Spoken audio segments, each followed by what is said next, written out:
और चलिए बात करते हैं नीट एग्जाम की। देश भर में नीट परीक्षा को लेकर सियासत का दौर जारी है। छात्रों में भी जबरदस्त गुस्सा अलग अलग जगहों पर देखा जा रहा है और इस बीच 21 तारीख को नीट का री एग्जाम होना है।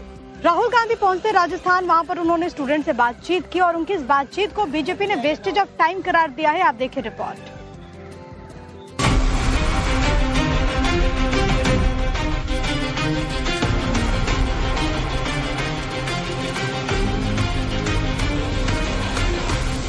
आने वाली 21 तारीख को नीट का री एग्जाम होना है, लेकिन विपक्ष नीट पेपर लीक का मुद्दा छोड़ने को तैयार नहीं है। राहुल गांधी तो बुधवार को देश की एजुकेशन सिटी कोटा पहुंचे और स्टूडेंट्स के बीच जाकर सरकार पर एक के बाद एक कई वार किए।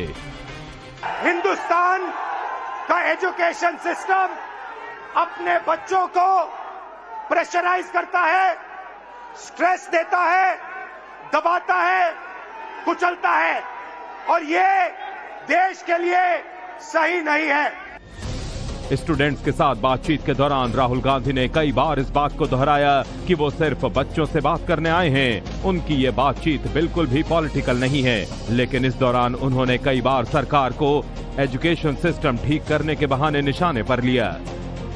जितना पैसा इन 5 एग्जाम्स में आपके परिवारों से निकलता है, उतना पैसा हिंदुस्तान की सरकार education budget, health budget, labour budget, science budget, women and child budget में डालती है।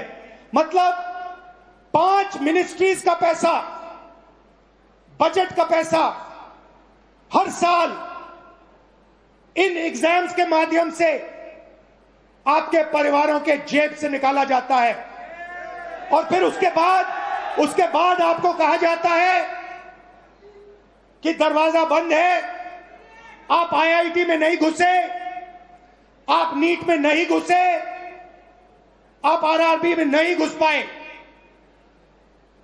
यह हिंदुस्तान की एजुकेशन सिस्टम की रियलिटी है। अब जैसे ही राहुल गांधी ने सरकार पर निशाना साधा तो सरकार की तरफ से पलटवार करने के लिए बीजेपी के राज्यसभा सांसद सुधांशु त्रिवेदी मैदान में उतरे और राहुल पर एग्जाम के आखिरी 72 घंटों में राजनीति करने का आरोप लगाया। उन्होंने कहा कि सरकार जहां संवेदनशीलता और सतर्कता के साथ इस प्रक्रिया को पूरा करने की कोशिश कर रही है, तो वहीं नेता विपक्ष राहुल गांधी कुटिलता का प्रयोग करते दिखाई पड़ रहे हैं। राहुल गांधी जी, राजनीति करने के बहुत अवसर मिलेंगे। 21 के बाद भी राजनीति हो सकती है। हमारा सीधा सवाल आपसे यह है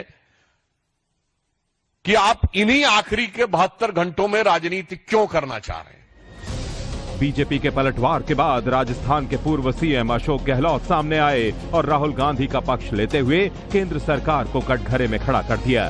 साथ ही शिक्षा मंत्री के इस्तीफे की मांग को दोहराया। अब जाके नीट का पेपर तीसरी बार 2024 में, 25 में, 26 में लगातार आउट हो रहे हैं। और जब अटैक हुआ, राहुल जी ने जो एक मुद्दा बनाया इसको कि किस प्रकार से शिक्षा मंत्री का इस्तीफा होना चाहिए, और आप देख लीजिए डेमोक्रेसी में विश्वास होता है मोदी जी का, इनकी गवर्नमेंट का, अभी तक इस्तीफा हो गया होता। कांग्रेस और तमाम विपक्षी दल शिक्षा मंत्री के इस्तीफे की मांग पर अड़े हुए हैं, लेकिन सरकार और शिक्षा मंत्रालय का मेन फोकस 21 तारीख को होने वाला री एग्जाम है। हालांकि उनका ये वाला अटेम्प्ट कितना सफल रहेगा, ये तो पेपर हो जाने के बाद ही पता चल सकेगा।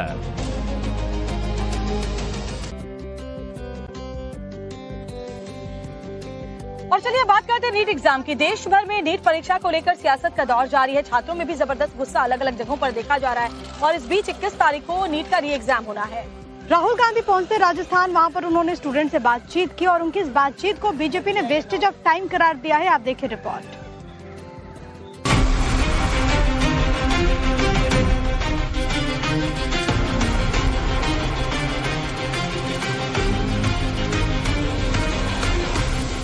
आने वाली 21 तारीख को नीट का री एग्जाम होना है, लेकिन विपक्ष नीट पेपर लीक का मुद्दा छोड़ने को तैयार नहीं है। राहुल गांधी तो बुधवार को देश की एजुकेशन सिटी कोटा पहुंचे और स्टूडेंट्स के बीच जाकर सरकार पर एक के बाद एक कई वार किए। हिंदुस्तान का एजुकेशन सिस्टम अपने बच्चों को प्रेशराइज करता है, स्ट्रेस देता है, दबाता है, कुचलता है, और ये देश के लिए सही नहीं है। स्टूडेंट्स के साथ बातचीत के दौरान राहुल गांधी ने कई बार इस बात को दोहराया कि वो सिर्फ बच्चों से बात करने आए हैं। उनकी ये बातचीत बिल्कुल भी पॉलिटिकल नहीं है, लेकिन इस दौरान उन्होंने कई बार सरकार को एजुकेशन सिस्टम ठीक करने के बहाने निशाने पर लिया। जितना पैसा इन 5 एग्जाम्स में आपके परिवारों से निकलता है, उतना पैसा हिंदुस्तान की सरकार education budget, health budget, labour budget, science budget, women and child budget में डालती है। मतलब 5 मिनिस्ट्रीज का पैसा, बजट का पैसा हर साल इन एग्जाम्स के माध्यम से आपके परिवारों के जेब से निकाला जाता है, और फिर उसके बाद आपको कहा जाता है कि दरवाजा बंद है, आप आईआईटी में नहीं घुसे, आप नीट में नहीं घुसे, आप आरआरबी में नहीं घुस पाए। यह हिंदुस्तान की एजुकेशन सिस्टम की रियलिटी है। अब जैसे ही राहुल गांधी ने सरकार पर निशाना साधा, तो सरकार की तरफ से पलटवार करने के लिए बीजेपी के राज्यसभा सांसद सुधांशु त्रिवेदी मैदान में उतरे और राहुल पर एग्जाम के आखिरी 72 घंटों में राजनीति करने का आरोप लगाया।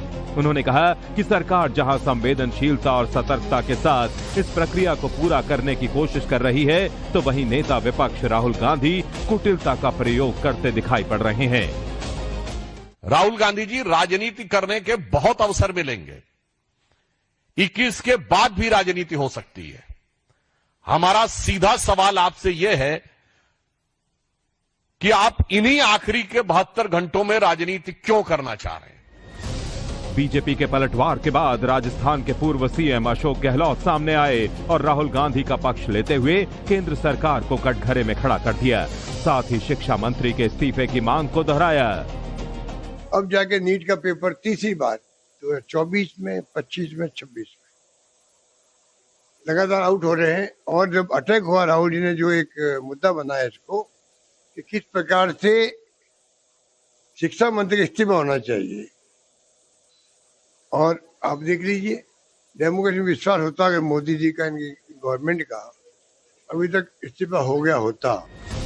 कांग्रेस और तमाम विपक्षी दल शिक्षा मंत्री के इस्तीफे की मांग पर अड़े हुए हैं, लेकिन सरकार और शिक्षा मंत्रालय का मेन फोकस 21 तारीख को होने वाला री एग्जाम है। हालांकि उनका ये वाला अटेम्प्ट कितना सफल रहेगा, ये तो पेपर हो जाने के बाद ही पता चल सकेगा।